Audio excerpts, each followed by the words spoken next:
আলাইকুম রহমতুল্লাহ। সুপ্রিয় শিক্ষার্থীবৃন্দ, আশা করি তোমরা সবাই ভালো আছো। এই ভিডিওটা তৈরি করছি অষ্টম শ্রেণীর শিক্ষার্থীদের জন্য। 2024 সালের অষ্টম শ্রেণীর ষান্মাসিক মূল্যায়নের বাংলা পরীক্ষাটা হবে 15 জুলাই।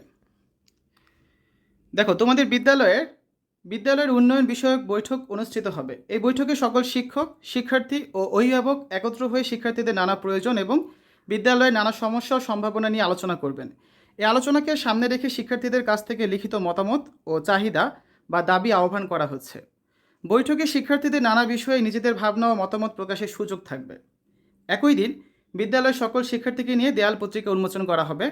দেয়াল পত্রিকায় প্রকাশের জন্য শিক্ষার্থীদের কাছ থেকে সৃষ্টিশীল লেখা আহ্বান করা হচ্ছে। কাজ ক, জোড়ায় আলোচনা করে নিচের কাজগুলো করো। 1. বৈঠককে সামনে রেখে এবং বৈঠকের দিনকে কেন্দ্র করে পাশের সহপাঠীর সাথে আলোচনা করে নিচের কার্যক্রমগুলো অনুসরণ করো, এরপর খাতায় লেখো। তোমার বিদ্যালয়ের বিভিন্ন প্রয়োজন বা সমস্যা খুঁজে বের করতে হবে। এসব প্রয়োজন বা সমস্যা নিয়ে কার কার সাথে যোগাযোগ করা যায় তার একটি তালিকা করতে হবে। যোগাযোগের মাধ্যম ও উপকরণ কী হতে পারে সেগুলো নির্ধারণ করতে হবে। কাজগুলো করতে গিয়ে কোন বিষয়গুলো তুমি নিজে খুঁজে পেয়েছো আর কোনগুলো আলোচনার মাধ্যমে উঠে এসেছে তা উল্লেখ করতে হবে। প্রয়োজনে আলাদা ছক ব্যবহার করা যেতে পারে। 2. তালিকা থেকে যে কোনো একটি প্রয়োজন বা সমস্যা নিয়ে দুটি যোগাযোগের নমুনা তৈরি করো।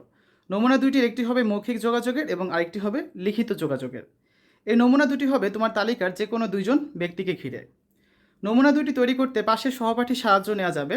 সহপাঠীর সাথে কথা বলে তুমি কোন কোন বিষয় জানতে পেরেছো তা যোগাযোগের নমুনা লেখার আগে সংক্ষেপে আলাদাভাবে তুলে ধরতে হবে।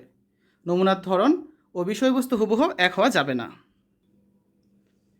কাজ খ, দেয়াল পত্রিকায় দেওয়ার জন্য রচনা তৈরি করো। রচনাটি তৈরি করতে নিচের নির্দেশনা ও নমুনাগুলো অনুসরণ করো। কাজটি করতে হবে দলগত আলোচনার মাধ্যমে। প্রতি দলে 4 জন করে সদস্য থাকতে পারে। দলের সদস্যরা নিজেদের মধ্যে আলোচনা করে ঠিক করবে কে কোন ধরনের রচনা তৈরি করবে। তবে প্রতিটি দলেই বিভিন্ন ধরনের রচনার নমুনা থাকতে হবে। রচনার কাঠামো ও বিষয়বস্তু নিয়ে এবং নতুন নতুন ধারণা নিয়ে আলোচনা করা যাবে। নমুনা লেখাটি লেখার আগে দলীয় আলোচনার মাধ্যমে কী কী সিদ্ধান্ত নেওয়া হয়েছে এবং গুরুত্বপূর্ণ বিষয় উঠে এসেছে তা লিখতে হবে। রচনায় নিজের সৃষ্টিশীলতা, পর্যবেক্ষণ ও দক্ষতার প্রতিফলন ঘটাতে হবে। রচনার একটি শিরোনাম দিতে হবে। নিচে কয়েক ধরনের লেখার নমুনা দেওয়া হলো। বিবরণমূলক লেখা, যেমন বিদ্যালয় বা শ্রেণীকক্ষ বা স্কুল মাঠ বা পাঠাগারের বিবরণ। বিশ্লেষণমূলক লেখা, বিদ্যালয়ের সামগ্রিক সুযোগ সুবিধা। তথ্যমূলক লেখা, বিদ্যালয়ের গুরুত্বপূর্ণ তথ্য। কল্পনা নির্ভর লেখা, বিদ্যালয়কে ঘিরে কোনো গল্প। 1 নম্বর, উপরে যে কোনো একটি ধরন বেছে নিয়ে তোমার বিদ্যালয়ের পরিপ্রেক্ষিতে 200 শব্দের মধ্যে একটি রচনা লেখো। উপরের নমুনা বিষয়বস্তুগুলো ছাড়াও নিজ বিদ্যালয়ে যে কোনো বিষয়বস্তু নিয়ে রচনাটি লেখা যাবে। 2. রচনাটি লেখার পর এটি কেন বিবরণমূলক বা বিশ্লেষণমূলক বা তথ্যমূলক বা কল্পনা নির্ভর তার পিছনে যুক্তি দাও। কাজ গ, তোমার লেখা উপরে রচনার ভিত্তিতে এককভাবে নিচের কাজগুলো করো। 2টি বাক্যের উদ্দেশ্য, বিধেয়, উদ্দেশ্যের প্রসারক ও বিধেয়ের প্রসারক চিহ্নিত করো। যে কোনো 10টি শব্দ অভিধানের বর্ণানুক্রমে সাজাও। ঠিক আছে? তো শিক্ষার্থীরা, এ ছিল আজকের ভিডিওটা। আমরা কিছুক্ষণ পর এই যে ভিডিওতে যে প্রশ্নগুলো দেখলে বা কাজগুলো দেখলে এগুলোর সমাধানগুলো দিয়ে দিব।